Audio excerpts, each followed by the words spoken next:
സുഹൃത്തുക്കൾക്കും വിദ്യാസ് GST അപ്ഡേറ്റ്സിലേക്ക് സ്വാഗതം.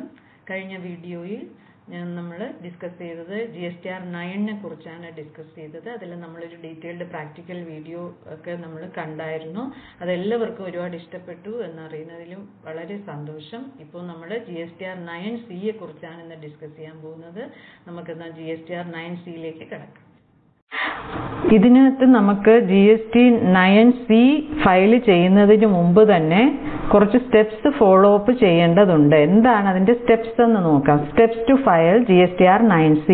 Reconciliation statement in form GSTR 9C is required to be filed by every registered person whose aggregate turnover during the financial year exceeds 5 crore. 5 crore അതിന് മുകളിലോട്ട് ഉള്ളവർ മാത്രം നമുക്ക് GSTR 9C fill up ചെയ്യേണ്ടതായിട്ടുള്ളൂ.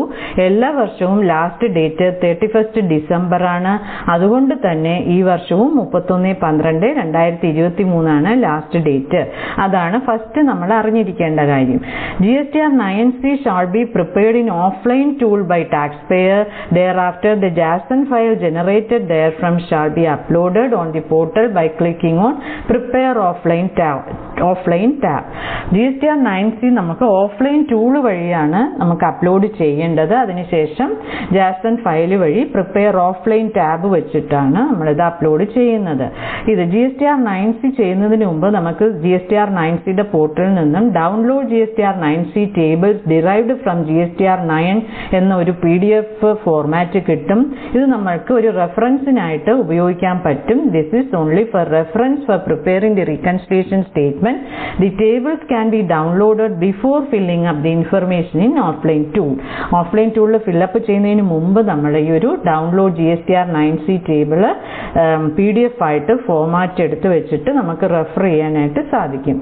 Follow instructions in GSTR 9C offline tool to add details and generate JASN file for upload. ഇതിൽ പറഞ്ഞിരിക്കുന്ന offline tool GSTR 9Cയിലെ offline ടൂളിലെ instructions follow ചെയ്തിട്ട് നമ്മൾ JASN ഫയൽ വഴി ഡീറ്റെയിൽസ് അപ്ലോഡ് ചെയ്യേണ്ടതാണ്. Click on prepare offline to initiate upload of form GSTR 9C. അപ്പം നമ്മൾ ആദ്യം പ്രിപ്പയർ ഓഫ്ലൈനിൽ പോയിട്ട് ഈ അപ്ലോഡ് ഇനിഷ്യേറ്റ് ചെയ്യേണ്ടി വരും. Tap to upload JASN file with the help of instructions available there. അവിടെ കിട്ടുന്ന ഇൻസ്ട്രക്ഷൻ വഴി നമ്മൾ പ്രിപ്പയർ ഓഫ്ലൈൻ ഇനിഷ്യേറ്റ് ചെയ്തുകൊണ്ട് തന്നെ അപ്ലോഡ് ക്ലിക്ക് ചെയ്യുക. Supporting documents like audited financial statements and other required documents, if any, also needs to be uploaded by clicking on Initiate Filing button along with GSTR 9C reconciliation statement on the portal. അപ്പോൾ നമ്മൾ അതിൽ audited financial സ്റ്റേറ്റ്മെന്റ്സും കൂടി upload ചെയ്യേണ്ടതായിട്ടുണ്ട്. അപ്പോൾ അതിന് initiate ഫയലിംഗിൽ പോയിട്ട് നമ്മുടെ reconciliation statement audited financial സ്റ്റേറ്റ്മെന്റ്സിനോടൊപ്പം പോർട്ടലിൽ അപ്ലോഡ് ചെയ്യുക. Verify reconciliation statement after the same is uploaded successfully on portal and check the details using preview draft 9C PDF facility. Preview എടുത്ത് നോക്കി നമ്മൾ കറക്റ്റ് ആയിട്ടല്ല അപ്ലോഡ് ചെയ്തിട്ടുണ്ടോ എന്ന് ചെക്ക് ചെയ്യുക. അപ്ലോഡ് ചെയ്യുന്നതിന് മുമ്പ് റിക്കൺസിലിയേഷൻ സ്റ്റേറ്റ്മെന്റ് ചെക്ക് ചെയ്യാം. You may make payment if you have any additional liability through GST DRC 03 link. This is available in Initiate Filing page. നമുക്ക് എന്തെങ്കിലും അഡീഷണൽ ലയബിലിറ്റി ഉണ്ടെങ്കിൽ DRC 03 വഴി അടയ്ക്കാനായിട്ട് ഇവിടെ ഒരു ലിങ്ക് നമുക്ക് അവൈലബിൾ ആണ്. ഇനിഷ്യേറ്റ് ഫയലിംഗിൽ ആ ഒരു ലിങ്ക് കിട്ടും. Proceed to file button shall be enabled only after successful uploading of reconciliation statement and audited annual accounts. Proceed to file കൊടുക്കുകയാണെങ്കിൽ നമുക്കത് അപ്ലോഡ് ഇനേബിൾ ആക്കാനായിട്ട് സാധിക്കും. അത് കഴിഞ്ഞിട്ട് click on proceed to file and click on file GSTR 9C with DSC or EVC. അത് usually proceed to file കൊടുത്തതിന് ശേഷം digital സിഗ്നേച്ചറോ EVC വഴിയോ GSTR 9C നമുക്ക് അപ്ലോഡ് ചെയ്യാവുന്നതാണ്. അങ്ങനെ നമുക്ക് വളരെ കൃത്യതയോടുകൂടി തന്നെ GSTR 9C ഈ സ്റ്റെപ്സ് ഉപയോഗിച്ച് ഫയൽ ചെയ്യാവുന്നതാണ്. ഇനി നമുക്ക് ഈ GSTR 9Cയുടെ ഒരു ഡ്രാഫ്റ്റ് ഫയൽ ചെയ്തതൊന്ന് വെരിഫൈ ചെയ്യാം. 5 പാർട്ടായിട്ടാണ് GSTR 9C ഡ്രാഫ്റ്റ് ചെയ്തിരിക്കുന്നത്, ഡിസൈൻ ചെയ്തിരിക്കുന്നത്. പാർട്ട് എയിൽ നമ്മളുടെ ബേസിക് ഡീറ്റെയിൽസ് ആണ്. പാർട്ട് 2 നമ്മുടെ ടേൺ ഓവർ ഡീറ്റെയിൽസ് ആണ്, gross turnover details. Reconciliation of turnover declared in audited annual financial statement with turnover declared in annual return. Annual റിട്ടേണിൽ നൽകിയതും നമ്മുടെ ഓഡിറ്റഡ് ഫൈനാൻഷ്യൽ സ്റ്റേറ്റ്മെന്റ്സിൽ നൽകിയതുമായിട്ടുള്ള ഒരു reconciliation ആണ് part 2 നമ്മൾ നൽകുന്നത്. പാർട്ട് 5 നമ്മൾ റിക്കൺസിലേഷൻ ആനുവൽ ഫൈനാൻഷ്യൽ സ്റ്റേറ്റ്മെന്റ്സിലുള്ള ഡീറ്റെയിൽസ് കൊടുക്കുന്നു. അത് കഴിഞ്ഞിട്ട് നമുക്ക് plus or minus unbilled revenue, unadjusted advance, deemed supply, credit notes, trade discount തുടങ്ങിയതിൽ വന്ന് എന്തെങ്കിലും നമുക്ക് ആഡ് ചെയ്യാനുണ്ടെങ്കിൽ അത് ആഡ് ചെയ്യുക. പിന്നെ unbilled revenue, unadjusted advance, credit notes, composition, turnover, ആ പീരീഡിൽ കോമ്പോസിഷൻ ആയിരുന്നെങ്കിൽ അതിന്റെ ടേൺ ഓവർ മൈനസ് ചെയ്യുക. Adjustments in turnover section 15 value supply ആയിട്ട് ബന്ധപ്പെട്ട എന്തെങ്കിലും അഡ്ജസ്റ്റ്മെന്റ് ഉണ്ടെങ്കിൽ അത് പ്ലസ് ഓർ മൈനസ് ചെയ്യുക. ഫോറിൻ എക്സ്ചേഞ്ചിൽ വന്ന ഫ്ലക്ച്വേഷൻസ് പ്ലസ് ഓർ മൈനസ് വരാം. ഇനി എന്തെങ്കിലും ഈ മുകളിൽ പറഞ്ഞ പ്ലസ് ഓർ മൈനസിൽ വരുന്ന റിക്കൺസിലേഷൻ അഡ്ജസ്റ്റ്മെന്റ്സിൽ പെടാത്തവ അഡ്ജസ്റ്റ്മെന്റ്സ് ഇൻ ഓയിൽ 5O നമുക്ക് ഡിക്ലെയർ ചെയ്യാവുന്നതാണ്. Adjustments in turnover due to reason not listed above. അപ്പോൾ ഈ ഒരു കേസിൽ ഒരു RCM ലയബിലിറ്റി എനിക്കുള്ളത് ഞാനിവിടെ ഡിസ്ക്ലോസ് ചെയ്തിട്ടുണ്ട്. 5P annual return after adjustments as above A to O വരെയുള്ളതിന്റെ സമ്മറിയാണ്. A+B+C to O വരെയുള്ള സമ്മറി നമ്മൾ 5P കൊടുക്കുന്നു. അതിനുശേഷം ടേൺ ഓവർ ആനുവൽ റിട്ടേണിൽ നൽകിയത് നൽകുമ്പോൾ നമുക്കിവിടെ അൺറീകൺസൈൽഡ് ടേൺ ഓവർ ലഭിക്കുന്നു. That is Q-P. ആദ്യം നമ്മൾ പാർട്ട് എയിൽ ബേസിക് ഡീറ്റെയിൽസ് കഴിഞ്ഞിട്ട് ഗ്രോസ് ടേൺ ഓവർ ഡീറ്റെയിൽസിൽ ആനുവൽ ഫൈനാൻഷ്യൽ സ്റ്റേറ്റ്മെന്റിലെ ഗ്രോസ് ടേൺ ഓവർ നൽകി. അതിൽ അഡ്ജസ്റ്റ്മെന്റ്സ് കഴിഞ്ഞിട്ട് GSTR 9 ടേൺ ഓവർ കഴിഞ്ഞിട്ടുള്ള ഒരു ഡിഫറൻസ് എമൗണ്ടിന് നമുക്ക് 6A റീസൺസ് നൽകാനായിട്ട് സാധിക്കും. എന്ത് റീസൺ ആണ് നമ്മൾക്ക് ഈ ഒരു ഡിഫറൻസിന് വന്നിരിക്കുന്നത്? ഇവിടെ വന്നിരിക്കുന്നത് ഒരു റെന്റ് ഇൻകം ഡിക്ലെയർ ചെയ്തതുമായിട്ട് ബന്ധപ്പെട്ട് അതിന്റെ RCയും കൂടെ ചേരുന്ന ഒരു ഡിഫറൻസ് ആണ് ഇവിടെ വന്നിട്ടുള്ളത്. ഈ 2,24,000 എന്ന് പറയുന്നത് അതിന്റെ റീസൺസ് നമ്മളിവിടെ കൃത്യമായി നൽകിയിട്ടുണ്ട്. അത് കഴിഞ്ഞിട്ട് വരുന്ന റീകൺസിലേഷൻ ടാക്സബിൾ ടേൺ ഓവർ ആണ്. ആദ്യം നമ്മൾ ഗ്രോസ് ടേൺ ഓവർ ആണ് റീകൺസൈൽ ചെയ്തത്. അത് കഴിഞ്ഞിട്ട് നമ്മൾ ടാക്സബിൾ ടേൺ ഓവർ ആണ് റീകൺസൈൽ ചെയ്യുന്നത്.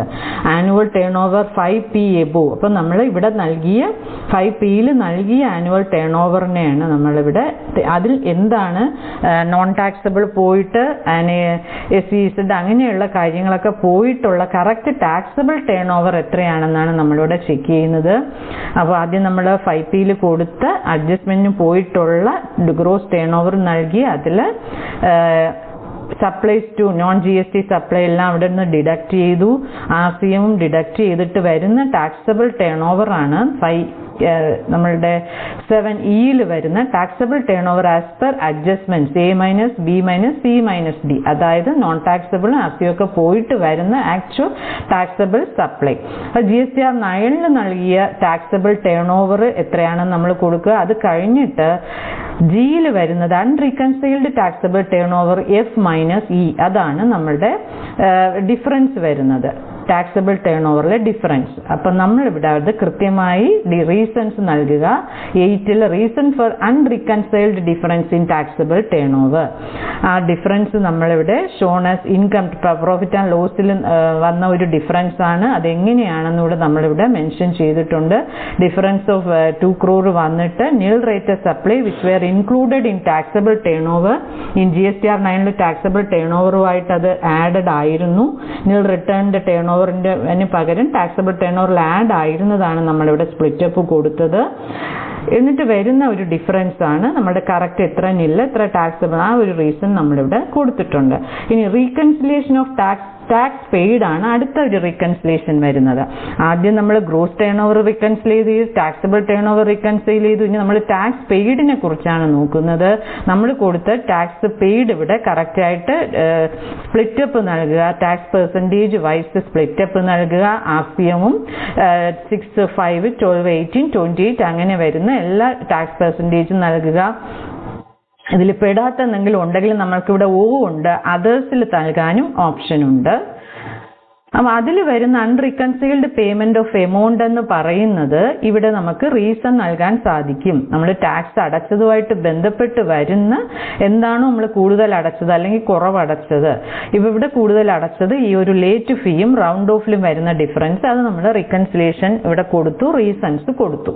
അപ്പൊ ടാക്സിലും നമ്മൾ റിക്കൺസിലേഷൻ ചെയ്ത് കഴിഞ്ഞു. അടുത്ത additional amount payable but not paid. Additional എന്തെങ്കിലും നമുക്ക് പേയ്മെന്റ് ചെയ്യാനുണ്ടോ? അതെവിടെയാണ്? As per 6, 8, 10. ഇപ്പൊ 6, 8, 10 എന്ത് ടേബിൾ ആണെന്ന് നമുക്ക് നോക്കാം.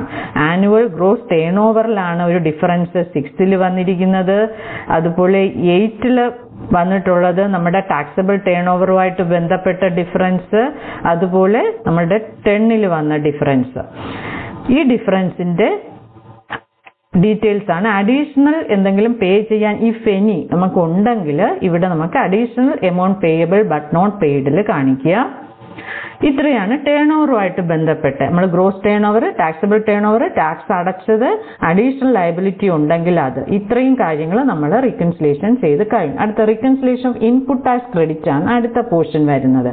അതിൽ ആനുവൽ ഫൈനാൻഷ്യൽ സ്റ്റേറ്റ്മെന്റ്സിന്റെയാണ് നമ്മൾ 12A കൊടുക്കുന്നത്.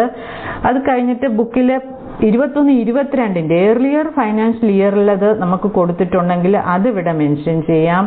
സബ്സിക്വന്റ് ഇയറിൽ 22, 23, 23, 24 കൊടുത്തിട്ടുണ്ടെങ്കിൽ അത് മെൻഷൻ ചെയ്യാം. അത് കഴിഞ്ഞിട്ട് ITC availed as per audited financial സ്റ്റേറ്റ്മെന്റ്സിൽ ഇത് രണ്ടും അഡ്ജസ്റ്റ്മെന്റ് പോയിട്ട് എത്രയാണ് വരുന്നത്, GSTR 9ൽ എത്രയാണ് വരുന്നത്, അതിൽ അൺറിക്കൺസൈൽഡ് ITC എത്രയാണ് എന്നുള്ള ഡിഫറൻസ് ഇവിടെ നമുക്ക് റീസൺ ഫോർ അൺറിക്കൺസൈൽഡ് ഡിഫറൻസിൽ നമുക്ക് റീസൺസ് മെൻഷൻ ചെയ്യാം. അപ്പോൾ GSTR 9ൽ കൊടുത്തു, അതിന് മുമ്പ് ആനുവൽ ഫൈനാൻഷ്യൽ സ്റ്റേറ്റ്മെന്റ്സിൽ നൽകി, സബ്സിക്വന്റ് ഇയറിലത് പ്രീവിയസ് ഇയറിലെ അഡ്ജസ്റ്റ്മെന്റ്, അതിൽ GSTR 9ഉമായിട്ട് പോയിട്ടുള്ള ഡിഫറൻസ്, ഇത്രയും കാര്യങ്ങൾ നമ്മളിവിടെ റീസൺസിൽ നൽകുക. RCM ഉണ്ട്, റൗണ്ട് ഓഫ് ഉണ്ട്, പിന്നെ പ്രീവിയസ് ഫൈനാൻഷ്യൽ ഇയറിലെ ITC on invoice supplies received during the financial year but availed the next financial year, അങ്ങനെ വരുന്ന പ്ലസ് ഓർ മൈനസ് ഡിഫറൻസ് ആണ് ഈ 2,34,853 വരുന്നത്. അതിന് 1 by 1 ആയിട്ട് നമുക്ക് 1, 2, 3, 4 റീസൺസ് ഇവിടെ നൽകിയിട്ടുണ്ട്. ഇനി reconciliation of ITC declared in annual return GSTR 9 with ITC availed on expenses as per audited annual financial statements or books of accounts. നമ്മളുടെ ബുക്സ് ഓഫ് അക്കൗണ്ട്സ് പ്രകാരം GSTR 9ൽ നമ്മുടെ ഓഡിറ്റഡ് ഫൈനാൻഷ്യൽ സ്റ്റേറ്റ്മെന്റ്സിലുള്ള എക്സ്പെൻസിന്മേൽ ക്ലെയിം ചെയ്ത ITC ആണ് ഇവിടെ നമ്മൾ fill up ചെയ്യേണ്ടത്. ഇത് ഈ ടേബിൾ ഓപ്ഷണൽ ആണ്, ഫില്ലപ്പ് ചെയ്യാതിരിക്കാം. അപ്പൊ കറക്റ്റ് ഡീറ്റെയിൽസ് ഉണ്ടെങ്കിൽ നമ്മൾ എക്സ്പെൻസിൽ മേലെടുത്ത ITC ഇവിടെ ഫില്ലപ്പ് ചെയ്ത് നൽകുക. ഇനി ഇതിൽ ഫില്ലപ്പ് ചെയ്യുമ്പോൾ എന്തെങ്കിലും അൺറിക്കൺസൈൽഡ് എമൗണ്ട് ഉണ്ട്, അതായത് S - R, ഇത് തമ്മിൽ ടോട്ടൽ എലിജിബിളും അത് പോയിട്ട് എസ്സിൽ എത്രയാണോ GSTR 9ൽ നമ്മൾ ക്ലെയിം ചെയ്തത് അതിൽ പോയിട്ട് ഡിഫറൻസ് ഉണ്ടെങ്കിൽ ഇവിടെ നമുക്ക് റീസൺസ് നൽകാവുന്നതാണ്. ഇവിടെ നെക്സ്റ്റ് ഫൈനാൻഷ്യൽ ഇയറിൽ സബ്സിക്വന്റ് ഇയറിൽ കൊടുത്ത ആ ഒരു ഡിഫറൻസും റൗണ്ട് ഓഫിൽ വന്ന ഡിഫറൻസും ആണ് ഇവിടെ റീസൺ ആയിട്ട് നൽകിയിരിക്കുന്നത്. ഇനി additional liability due to non reconciliation, ഇത് എല്ലാം പോയിട്ട് നമ്മൾ റീകൺസൈൽ ചെയ്യാൻ അഡീഷണൽ ലയബിലിറ്റി വീണ്ടും നമ്മൾക്കുണ്ടെങ്കിൽ നമ്മൾ അഡീഷണൽ ലയബിലിറ്റിയിലാണ് നൽകുന്നത്. Additional liability due to non reconciliation. അപ്പോൾ മുന്നോട്ട് പറഞ്ഞ ടേബിൾസിൽ നോൺ റീകൺസൈൽ ചെയ്തതുമായിട്ട് ബന്ധപ്പെട്ട് അഡീഷണൽ ലയബിലിറ്റി ഉണ്ടെങ്കിൽ നമുക്കിവിടെ കാണിച്ച് നമ്മൾ അതിന്റെ ടാക്സ് അടയ്ക്കേണ്ടതാണ്. അപ്പോൾ ഇത്രയും പാർട്ട് 5 വരെ 5 പാർട്ടായിട്ട് വരുന്ന ഒരു GSTR 9Cയുടെ ഡ്രാഫ്റ്റിന്റെ ഓവർവ്യൂ ആണ് നമ്മളിവിടെ ഡിസ്കസ് ചെയ്തത്. ഇത് നിങ്ങൾക്ക് ഏറെ ഉപകാരപ്പെടും എന്ന് വിചാരിക്കുന്നു. കാരണം 5 കോടിക്ക് താഴെയാണെങ്കിലും ഒരുപാട് അഡ്ജസ്റ്റ്മെന്റ്സ് ഉണ്ടെങ്കിൽ നമുക്ക് 9C തീർച്ചയായിട്ടും ഫില്ലപ്പ് ചെയ്യാവുന്നതാണ്. കാരണം ഓരോ ഹെഡിലും നമുക്ക് റീസൺസ് നൽകാനായിട്ടുള്ള പ്രൊവിഷൻ ഉണ്ട്. കാരണം GSTR 9ൽ നമുക്കങ്ങനെ റീസൺസ് ഒന്നും നൽകാൻ സാധിക്കില്ല. കറക്റ്റായിട്ട് റീകൺസിലേഷൻ നൽകി റീസൺസ് നൽകാനുള്ള പ്രൊവിഷൻ ഉള്ളതുകൊണ്ട് തന്നെ നമുക്ക് 5 കോടിക്ക് താഴെ ഒരുപാട് adjustment plus or minus differences ഒക്കെ ഉണ്ടെങ്കിൽ 9C ഫില്ലപ്പ് ചെയ്യാവുന്നതാണ്. അപ്പോൾ ഈ ഒരു വീഡിയോ നിങ്ങൾക്ക് ഏവർക്കും ഇഷ്ടപ്പെട്ടു എന്ന് കരുതുന്നു. അപ്പോൾ നിങ്ങളിത് ഇഷ്ടപ്പെട്ടെങ്കിൽ ലൈക്ക് ചെയ്യുക, ഷെയർ ചെയ്യുക. എല്ലാവരും കറക്റ്റായിട്ട് 9C ഫില്ലപ്പ് ചെയ്യാനായിട്ട് സാധിക്കട്ടെ എന്ന് ആശംസിക്കുന്നു. എല്ലാവർക്കും നന്ദി, നമസ്കാരം.